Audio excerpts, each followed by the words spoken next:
Bismillahirrahmanirrahim. Ma'asyiral muslimin wal muslimat, bapak-bapak, ibu-ibu, hadirin dan hadirat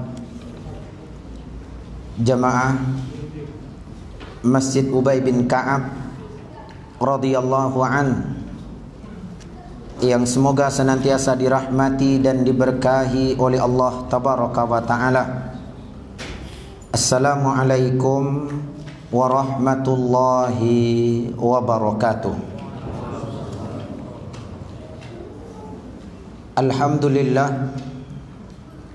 Alhamdulillahi hamdan yuwafi ni'amahu wa yukafi mazidah. Ya Rabbana lakal hamdu kama yanbaghi li jalali wajhikal karim wa azimi sultanikal qadim. Ashhadu an la ilaha illallah wahdahu la syarika lah, wa ashhadu anna Muhammadan abduhu wa rasuluh, la nabiyya wa la rasula ba'dah, amma ba'd. Allahumma la ilma lana illa ma 'allamtana fa'allimna ma yanfa'una wanfa'na bima 'allamtana wa zidna ilma. Allahumma inna nas'aluka ilman nafi'an wa rizqan thayyiban wa amalan mutaqabbala. Allahumma ihdina wa saddidna wa yassiril huda lana wa aslih lana sya'nana kullah wa la takilna ila anfusina tarfata ain. Allahumma ati nufusana taqwaha wa zakkiha anta khairu man zakkaha anta waliyuha wa maulaha. Alhamdulillah, puja-puji dan syukur kita hadirkan kepada Allah Azza wa Jalla, pemilik, pengatur, penguasa dan pemberi segala nikmat, anugerah dan karunia yang ada apapun bentuknya. Alhamdulillah, pada senja yang berbahagia ini kita dengan nikmat, anugerah dan karunia darinya dapat berkumpul bersama di majlis ini dalam rangka melakukan sebuah ibadah dan taqarrub kepadanya melalui belajar ilmu agama. Allah Subhanahu wa ta'ala telah menyebutkan di dalam Al-Quran surat Al-Mujadilah ayat yang ke-11, yarfa'illahu alladhina amanu minkum walladzina utul ilma darajat. Allah tabaraka wa ta'ala mengangkat orang-orang yang beriman di antara kalian dan orang-orang yang belajar ilmu agama dengan beberapa derajat. Ayat yang mulia ini di antara sekian banyak ayat di dalam Al-Quran yang menjelaskan kepada kita kemuliaan mempelajari ilmu agama dan kemuliaan yang akan diperoleh oleh mereka para penuntut ilmu agama. Ketika kita ingin dimuliakan di sisi Allah tabaraka wa ta'ala, ditinggikan derajat dan kedudukan kita di sisinya, maka yang harus kita lakukan adalah menjaga keimanan kita. Dan salah satu upaya menjaga keimanan adalah dengan mempelajari ilmu agama.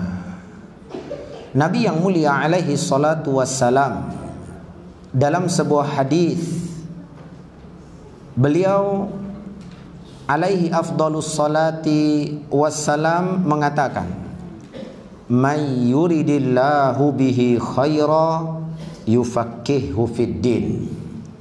Barang siapa yang Allah tabaraka wa ta'ala inginkan kebaikan untuknya, maka Allah tabaraka wa ta'ala akan memahamkan kepadanya perkara agama.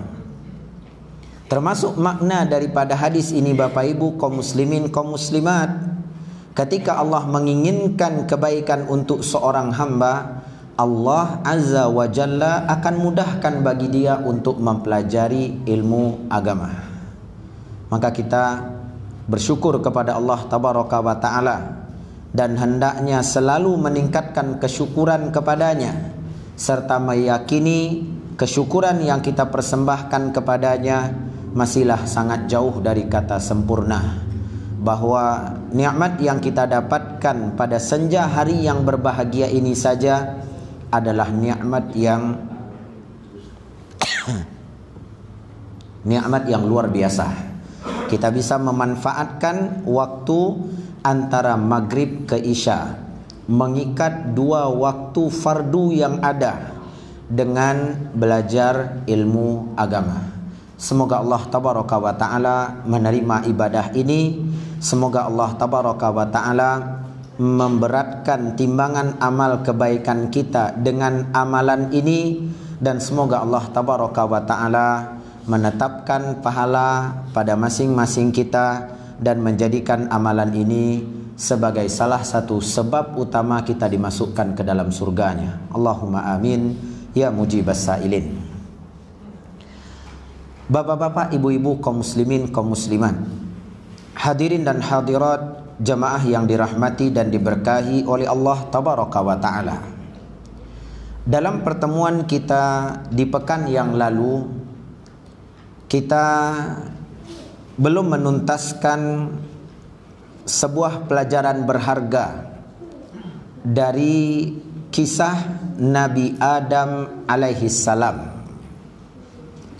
di mana Al-Imam Ibnul Qayyim Al-Jauziyah rahimahullah mengatakan bahwa di antara pelajaran yang dapat kita petik dari kisah Nabi Adam alaihi salam, diturunkan oleh Allah tabaraka wa ta'ala dari surga ke dunia. Beliau mengatakan rahimahullah, iyyaka wal ma'asi, berhati-hatilah engkau wahai saudaraku, wahai saudariku, dari segala kemaksiatan apapun bentuknya. Ini peringatan dari beliau. Pahamlah kita Bapak Ibu, pertama, bahwa setiap maksiat, setiap dosa, baik yang kecil maupun yang besar, dia adalah sumber bencana dan petaka, tanpa terpisahkan Bapak Ibu. Mungkin dosa-dosa besar saja Ustaz, dosa-dosa kecil tidak seberapa lah. Ini adalah anggapan yang keliru ya dari seorang hamba. Karena ma'asyiral muslimin wal muslimat, bapak-bapak, ibu-ibu, hadirin dan hadirat, yang namanya maksiat dan dosa, dia adalah sumber bencana dan petaka. Mau dosa kecil, mau dosa besar, sama saja. Dengarkan hadis yang mulia ini. Nabi SAW mewanti-wanti dan mengingatkan kita. Hadis ini diriwayatkan oleh Imam Ahmad dari jalan sahabat yang mulia Sahal bin Sa'ad radhiyallahu an. Saking Nabi SAW ingin kita memahami bagaimana penjelasan, bagaimana peringatan dari beliau, beliau mengiringi dengan perumpamaan. Karena ada istilah di dalam bahasa Arab, bil misali yattadihul maqal, dengan contoh maka apa yang disampaikan, apa yang diutarakan dapat mudah dimengerti dan dipahami. Kata Nabi yang mulia alaihi salatu wassalam, iyyakum wa muhaqqaratiz dzunub, hati-hati kalian wahai umatku dari dosa-dosa kecil. Muhaqqaratiz dzunub, hati-hati kalian dari dosa-dosa kecil. Kenapa? Nabi membuat sebuah perumpamaan, kaqaumin nazalu fi batni wadin, seperti suatu kaum yang berpergian, yang safar dalam perjalanan, lalu kemudian mereka singgah di sebuah lembah. Mereka masuk, singgah di lembah itu. Lalu kemudian mereka hendak rehat, hendak istirahat. Mereka mengeluarkan bahan-bahan makanan yang mereka bawa. Mereka bawa tepung, mereka bawa minyak, mereka mau olah untuk jadi roti. Namun mereka perlu api untuk membakar atau memanggang roti tersebut. Sehingga kata Nabi SAW, berpencarlah mereka. Ini rombongan ini yang singgah di lembah itu berpencar, mencari ranting-ranting kecil untuk dikumpulkan. Faja'adha bi'udin wa ja'adha bi'udin, kata Nabi. Datanglah satu persatu membawa ranting kecil. Bayangkan kaum muslimin, kaum muslimat, bila rombongan yang pergi itu ada sekitar 30, masing-masing berpencar untuk mencari ranting, masing-masing membawa katakanlah satu ranting, berarti dapat dikumpulkan 30 ranting. Sehingga kata Nabi SAW, dengan tumpukan ranting-ranting kecil yang dibawa oleh masing-masing mereka, in dajju khubzatahum, roti mereka bisa mereka olah, bisa mereka panggang, bisa mereka bakar, sehingga mereka bisa makan. Maka Nabi SAW mengatakan, wa inna muhaqqaratiz dzunub, sesungguhnya dosa-dosa kecil itu, mata yukhadhu biha sahibuha tuhlikhu, dosa kecil itu ketika dilakukan oleh seorang hamba berulang-ulang kali, sedikit demi sedikit, sedikit demi sedikit, lama-lama akan membinasakan dia atau mencelakainya. Lihat bagaimana Nabi SAW mewanti-wanti kita, mengingatkan kita, kemudian membawakan sebuah permisalan dan perumpamaan. Maknanya Bapak Ibu, kaum muslimin, kaum muslimat, hadirin jamaah yang dirahmati oleh Allah Tabaraka wa Ta'ala, dosa kecil ketika dilakukan terus menerus, dia akan menjadi dosa besar. Satu, dosa kecil ketika dilakukan oleh seorang hamba, ya, dan terus menerus juga akan menjadi sebab terjadinya bencana atau petaka. Jadi tidak lagi, kalau yang kecil saja Nabi SAW sudah peringatkan kita dengan peringatan ini, apalagi dosa besar. Dan yang perlu kita cermati dari hadis yang mulia ini, kaum muslimin, kaum muslimat, bahwa sifatnya maksiat dan dosa itu yuwallidu ba'duha ba'da. Satu dosa akan menjadi pengundang datang dosa berikutnya. Yang perlu kita camkan dan kita waspadai. Ketika ada sebuah dosa, ada sebuah maksiat, kita tidak beristighfar, kita tidak bertaubat darinya, kita terus lakoni, kita terus kerjakan. Bahkan terkadang mungkin merasakan kenikmatan dan kelezatan, ada sebuah kesenangan, ada sebuah kebanggaan. Maka wal'iyadzubillah, ini penyakit.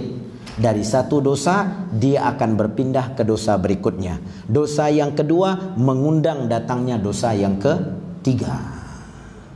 Makanya kaum muslimin, kaum muslimat diingatkan oleh Nabi SAW, hati-hati terhadap dosa kecil yang diremehkan atau disepelekan. Allah Tabaraka wa Ta'ala berfirman di dalam Al-Quran, ayat yang apabila Bapak Ibu kaum muslimin, kaum muslimat membaca surat Al-Kahfi akan melewati ayat ini. Surat Al-Kahfi ayat 49. Allah Tabaraka wa Ta'ala menyebutkan bagaimana penyesalan para pelaku maksiat, para pelaku dosa.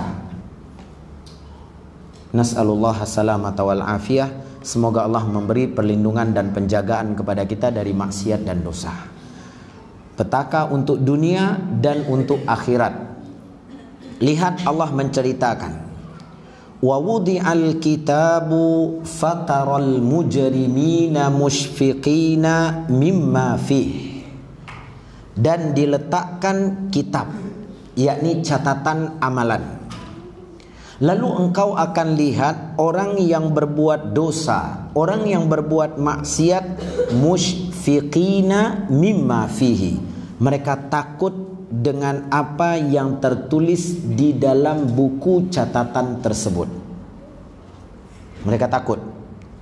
Lalu kemudian kata Allah, wa yaquluna, seraya mereka berkata, ya wailatana ma li hadzal kitab. Duhai malangnya diri kita, betapa celakanya kita. Ini kitab apa? Ini buku catatan apa? La yughadiru saghiratan wala kabiratan illa ahsaha. Ini gak ada yang tertinggal. Mau yang kecil, mau yang besar, semuanya tersimpan, semua tercatat di dalam ini. Ini buku apa? Celaka kita. Ini penyesalan mereka. Yang mau kita ambil sebagai syahid, Allah mengatakan saghiratan wala kabiratan illa ahsaha. Mau dosa kecil, mau dosa besar, pasti tercatat dan tersimpan di dalam buku catatan. Makanya ma'asyiral muslimin, kita mau isi buku catatan kita dengan apa? Saya, bapak-bapak, ibu-ibu, apa yang mau kita isi buku catatan kita? Ya. Kita boleh tulis status yang baik, mungkin di status WA kita, di status Facebook kita. Sekarang kita tulis apa untuk di dalam buku catatan kita? Kita tulis apa? Ini kata Allah. Semuanya mereka kemudian menyesal. Yang kecil yang besar semua tersimpan, tercatat. Lalu kemudian kata Allah, wa wajadu ma amilu hadira, dan mereka mendapatkan semua yang mereka kerjakan diperlihatkan, tersimpan, tercatat dan diperlihatkan kepada mereka.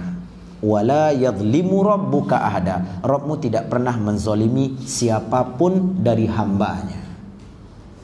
Nggak ada yang kita tidak kerjakan lalu kemudian Allah catat juga, atau salah catat. Maksiat yang saya lakukan tercatat di dalam buku catatan bapak-bapak, ya.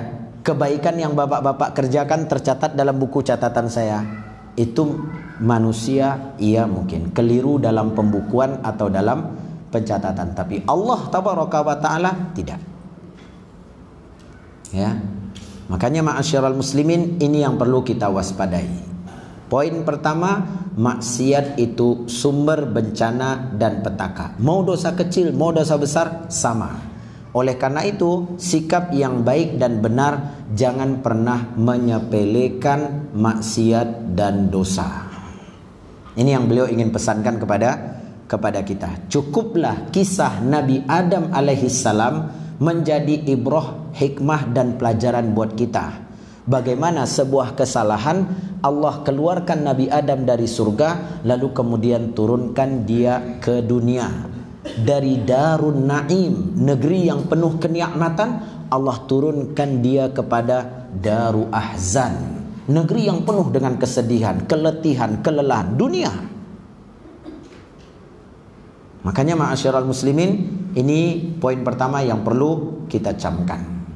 Kemudian yang kedua, dari nasihat beliau mengingatkan kita, hati-hati terhadap maksiat wahai saudara, wahai saudariku. Beliau ingin menegaskan yang kedua, bahwa maksiat dan dosa itu memberikan madarat yang besar kepada kita. Mari kita lihat beberapa madarat, beberapa bahaya, dampak buruk yang ditimbulkan oleh maksiat dan dosa terhadap hati kita dan juga badan kita. Yang pertama, telah kita sebutkan dalam pertemuan kita pekan yang lalu. Yang pertama, Bapak Ibu kaum muslimin, kaum muslimat, adalah hirmanul ilmi.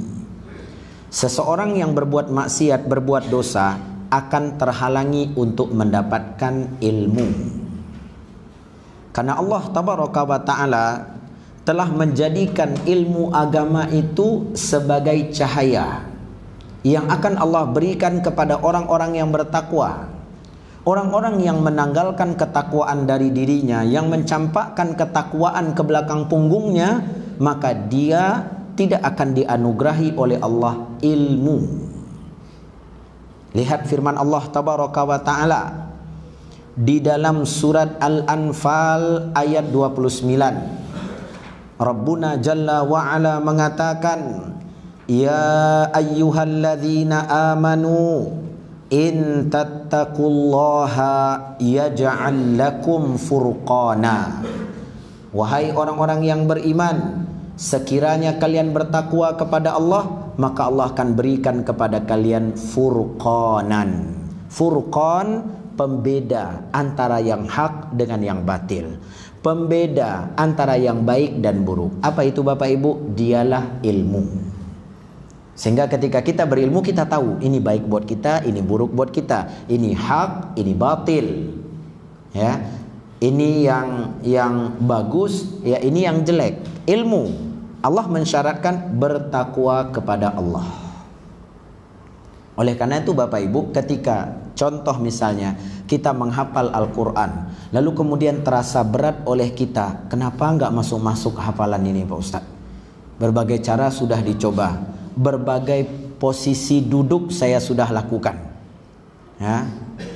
Duduk baik-baik udah juga, duduk bersandar udah juga, saya luruskan kaki. Wak mau unjua Pak Ustadz, diluruskannya kakinya gitu kan? Enggak juga. Kesudahannya wak lalok oleh Pak Ustadz. Ya tambah nak hafal lah, ya. Makanya ma'asyiral muslimin, permasalahan bukan masalah posisi duduk, ya. Permasalahan bukan AC-nya kurang kencang Pak Ustadz, ya, atau terlalu ribut. Enggak. Ketakwaan kita yang perlu kita periksa.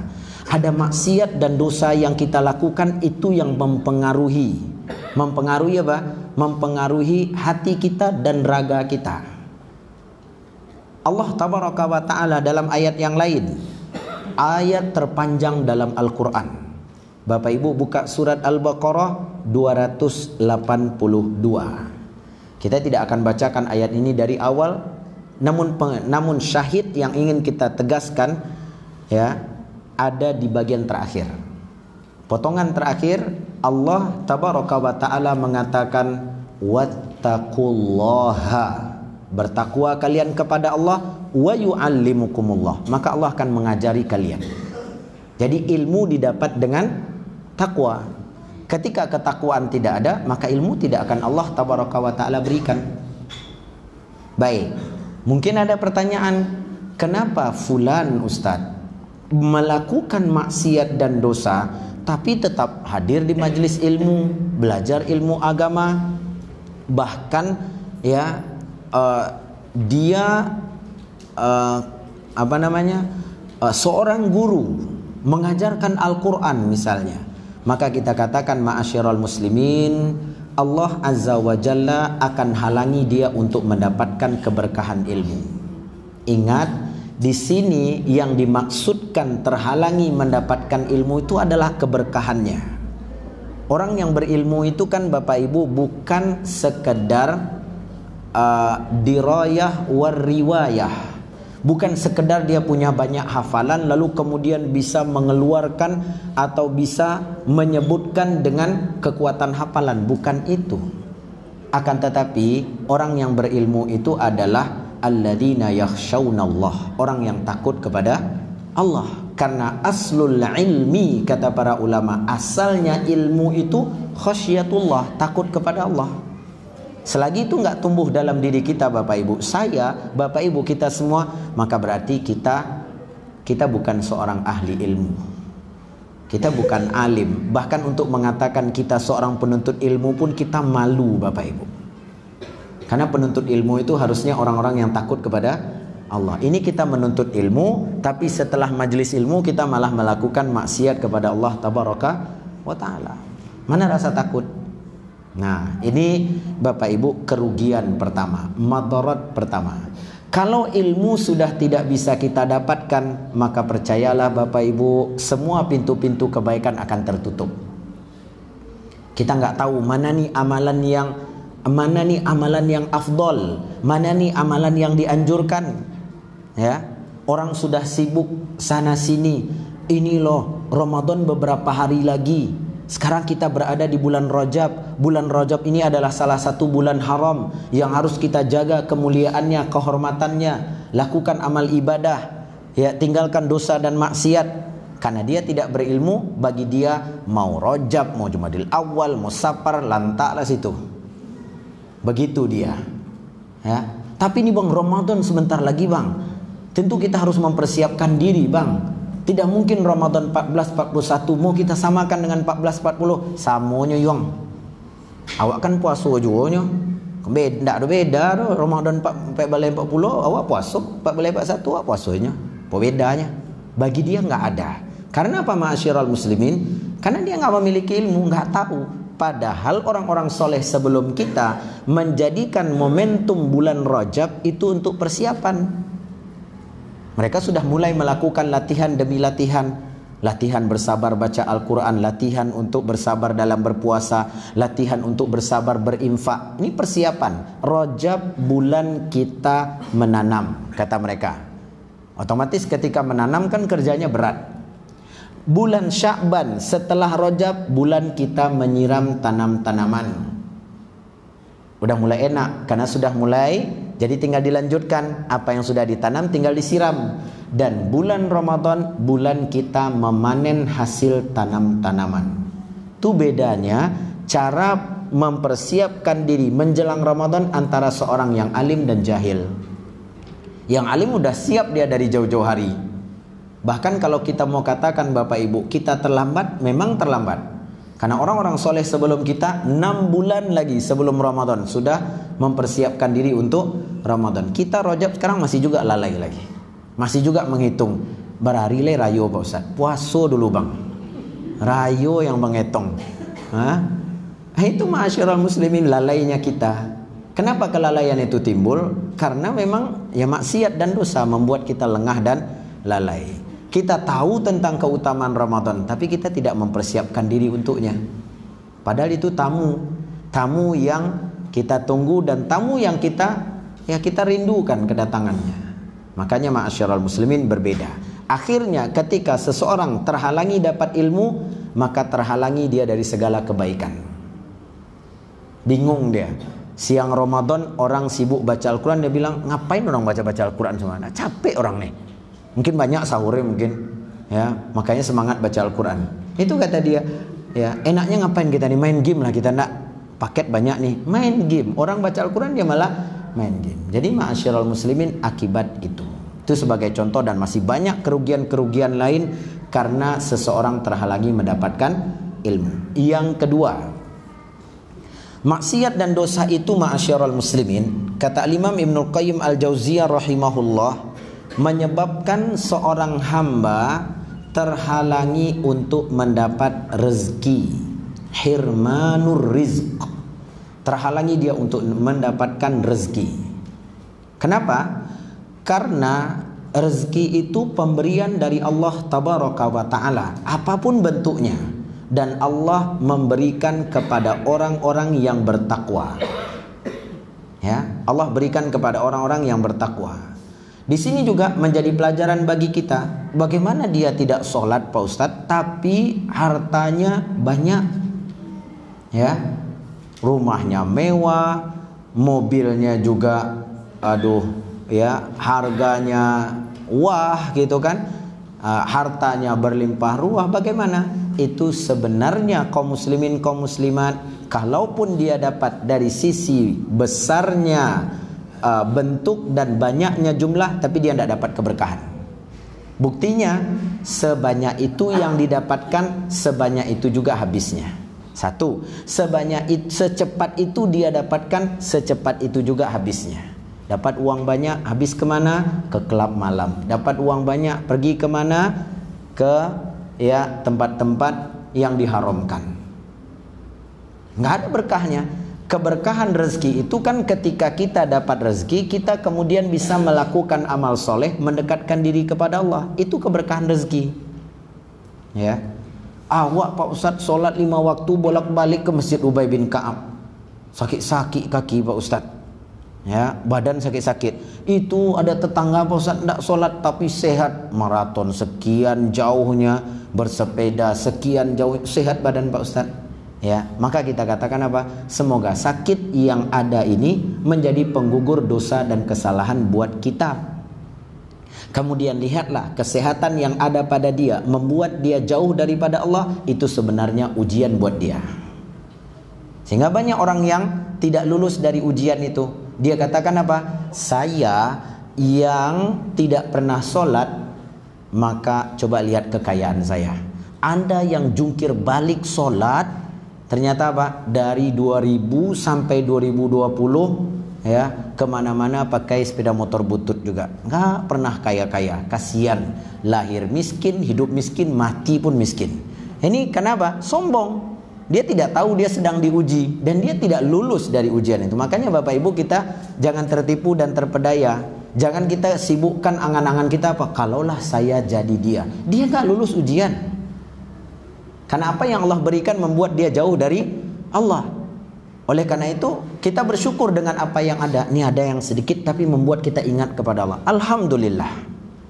Mudah-mudahan Allah bimbing kita terus untuk lulus dari ujian tersebut.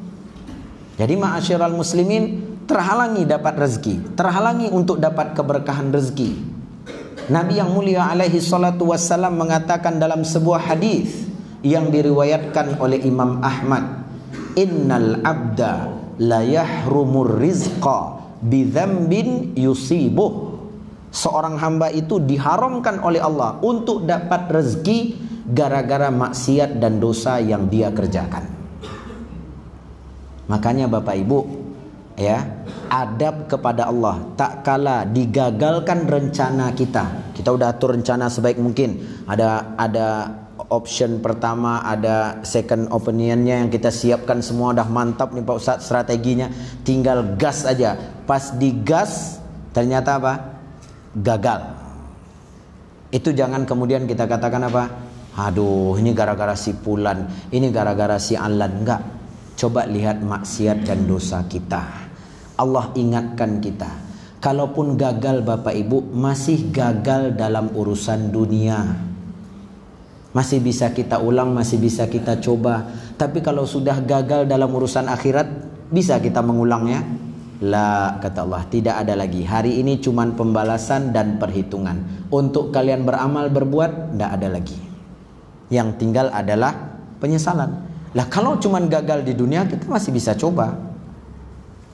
Dan orang yang beriman itu gagal dalam urusan dunia tidak membuat mereka sedih. Kenapa? Karena mereka akan coba melihat, baru satu kali ini saya gagal, sudah berapa banyak kali Allah membuat saya berhasil. Ya, gara-gara apa Pak Ustadz terlambat menyiapkan barang, lari pelanggan. Coba lihat ke belakang, berapa banyak pelanggan yang belanja membeli barang kita daripada yang pergi.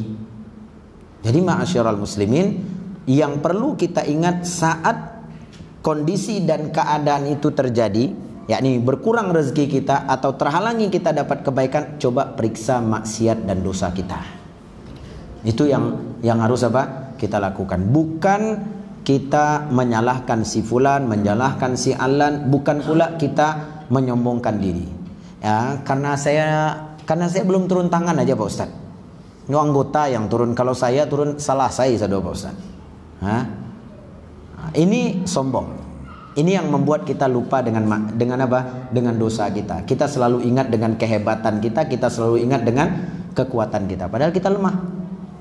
Makanya ma'asyiral muslimin, ini juga merupakan madarat daripada dosa.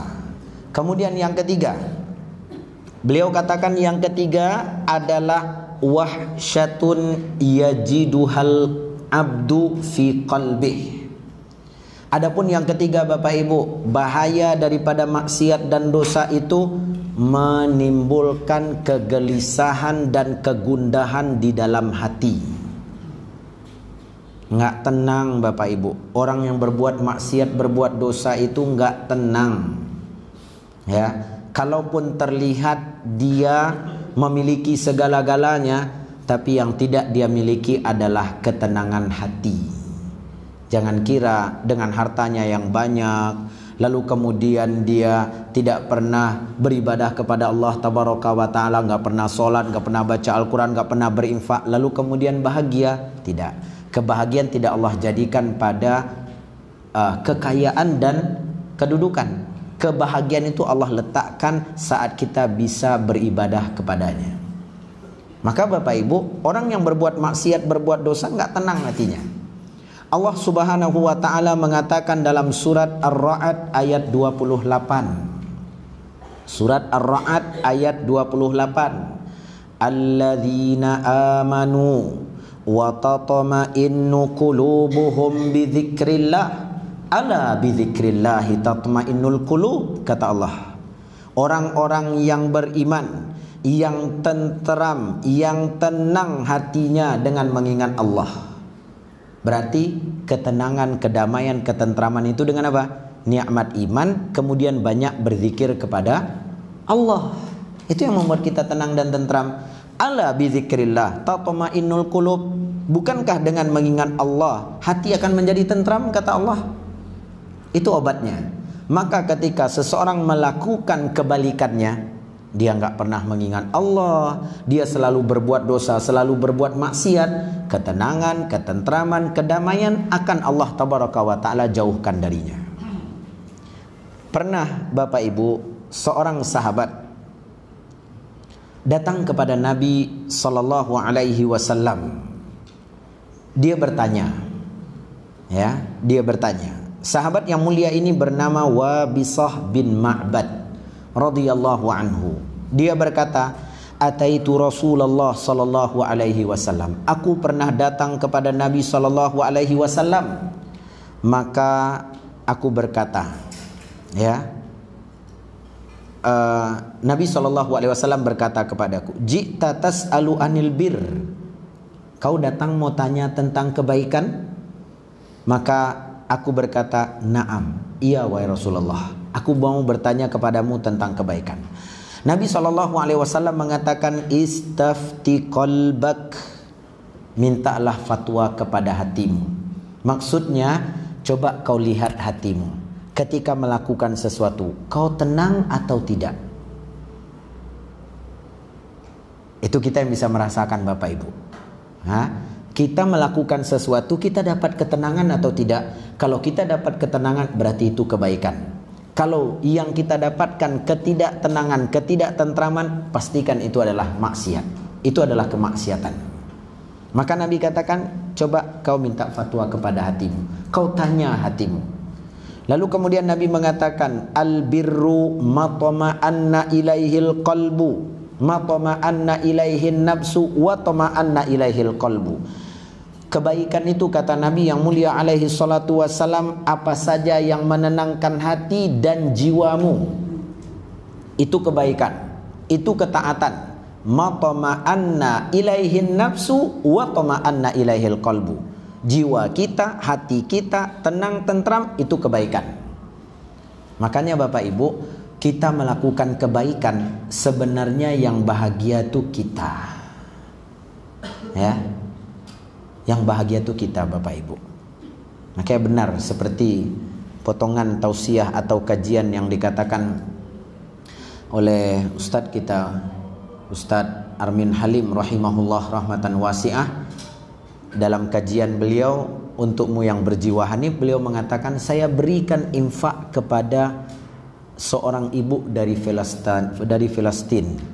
Dia katakan, ibu itu berkata, Umma Filistiniyah. Ketika beliau sedang berumrah, saya berikan kepada dia. Entah kenapa saya yang merasakan kebahagiaan dari pemberian itu. Memang begitu Bapak Ibu. Kebaikan itu membuat kita tenang, tentram. Kita berikan kepada orang yang sedang berkeperluan. Kita lihat dari riak wajahnya, dia senang gembira. Sebenarnya Bapak Ibu, yang lebih berbahagia siapa? Kita. Mana qasat malun min sadaqah. Harta tidak akan berkurang karena disedekahkan. Itu Bapak Ibu. Dan sedekah yang kita berikan kepada orang itu, lalu dia beli keperluannya, lalu kemudian dia bayarkan uang sekolah anaknya, dia beli kebutuhan keluarganya, itu berapa banyak pahala yang kita bisa hasilkan Bapak Ibu. Dia bayarkan untuk uang sekolah anaknya kemudian besar jadi seorang alim, jadi seorang ustadz misalnya, tuh ada saham pahala kita, ada jatah pahala buat kita. Makanya Bapak Ibu, kebaikan tuh menenangkan hati, menenangkan jiwa. Kemudian Nabi SAW mengatakan, ini dia, ini yang berkaitan dengan pelajaran kita. Kata Nabi SAW, wal ithmu ma haka fin nafsi wa taraddada fis sadri. Maksiat itu Bapak Ibu, kejelekan, keburukan itu Bapak Ibu, kata Nabi SAW adalah apa yang membuat ya hati kita ini bimbang, cemas.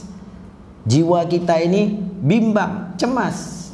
Jadi ketika ada kebimbangan, ada kecemasan, ada kegundahan, ada rasa takut diketahui oleh orang, itu berarti yang sedang kita lakukan adalah maksiat dan dosa. Itu aja Bapak Ibu. Kalau salah kenapa takut? Tinggal kerjakan gitu. Tapi ketika yang dilakukan maksiat, maka butuh untuk apa? Untuk dikerjakan diam-diam atau tertutup.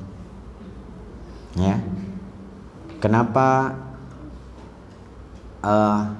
warnet dibuat gitu Bapak Ibu, ditutup-tutup berkamar-kamar gitu, dinding, ya bahkan pintu masuknya juga pakai gorden gitu, tertutup benar, itu kan? Kenapa? Saya nggak pernah masuk, tapi ada yang menceritakan, kenapa tempat karaoke itu tertutup-tutup seperti itu? Maksiat, ma'asyiral muslimin, dosa, ya. Tapi masjid Ustaz Ubay bin Ka'ab itu tertutup juga, terbuka, kami tutup kan pakai AC. Anda mau masuk, masuklah. Itu kan? Tidak ada kami larang, kami tutup ini. Jadi ma'asyiral muslimin, itu tanda ketika butuh untuk ditutup-tutupi, berarti itu ada sesuatu, maksiat dan dosa. Ketika dia baik, dia akan tampak sendiri. Dia akan menghadirkan ketenangan untuk diri. Makanya ma'asyiral muslimin, ini definisi dari Nabi SAW tentang kebaikan dan keburukan. Lalu kemudian terakhir, dalam hadis yang lain, Nabi SAW menjelaskan al-birru husnul khuluq. Kebaikan itu kata Nabi adalah akhlak mulia. Wal ithmu kata Nabi, dan keburukan atau kemaksiatan, mahaka fi nafsika, yang membuat jiwamu ragu, bimbang, cemas, wa karihta an yattali'a alaihin nas, dan kau takut kalau manusia memperhatikanmu. Makanya ma'asyiral muslimin, dahsyatnya maksiat dan dosa di zaman kita. Nas'alullah salamata wal afiyah. Sifat ini tidak ada lagi. Rasa bimbang, rasa malu, rasa takut dilihat oleh orang. Bahkan di zaman kita, semoga Allah melindungi dan menjaga kita, keluarga kita dan kaum muslimin semuanya, maksiat dan dosa itu diperlihatkan, dipertontonkan, dan tidak ada lagi rasa malu kalau untuk dilihat. Bahkan kalau memang dilakukan sembunyi, lalu kemudian direkam, diupload dan disebarluaskan. Ini bagaimana kita tidak takut Bapak Ibu, ya, kita ditimpa oleh azab, bencana dan petaka. Cukuplah ya kabar yang beberapa hari atau beberapa pekan ini ya yang kita baca, yang kita dengar, itu sebagai bukti. Karena maksiat dan dosa merajalela, Allah tabaraka wa ta'ala marah dan murka. Hanya dengan virus corona yang tidak terlihat, ya, sibuk penduduk bumi di semua belahan yang ada. Ya, berapa sibuknya orang berbicara ini dan segala macam, ini bahaya dan seterusnya. Ya, asal ada yang udah batuk-batuk, hati-hati. Yang dekat-dekat sama anak, ya kalau ada yang flu-flu gitu kan, ini bahaya, itu flu burung atau apa nih flu-nya gitu kan.